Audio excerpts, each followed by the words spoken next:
আসসালামু আলাইকুম ভিউয়ার্স, আমার কাছে একটা স্যামসাংয়ের একটা মাইক্রো ওভেন আসছে।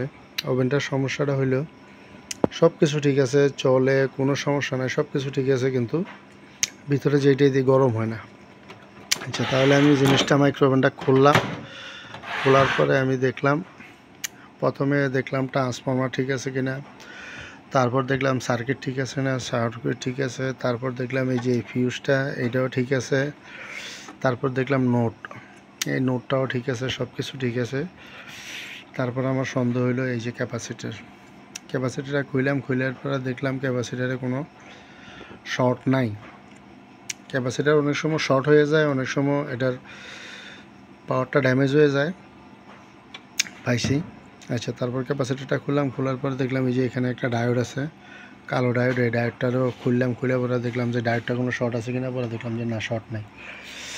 পরে এই ক্যাপাসিটারটা মাইপে দেখলাম ক্যাপাসিটারটা ভ্যালুলেস হয়ে গেছে। পরে এই ক্যাপাসিটারটা খুলে আমার কাছে একটা এই যে এই কোম্পানির একটা ক্যাপাসিটার আসলে, এই ক্যাপাসিটারটা লাগাই দিছি। লাগা দেওয়ার পরে এখন দেখলাম, চালু করে দেখলাম, ইনশাল্লাহ আলহামদুলিল্লাহ হয়ে গেছে। আর যাদের মাইক্রো ওভেনের সমস্যা আছে, আপনারা নিয়ে আসতে পারেন চাটকিল পৌর মার্কেট, জাহানারা ইলেকট্রনিক্স। সুন্দরভাবে কাজ করে দেওয়া যাবে, সমস্যা নাই। তা আপনারা আসবেন।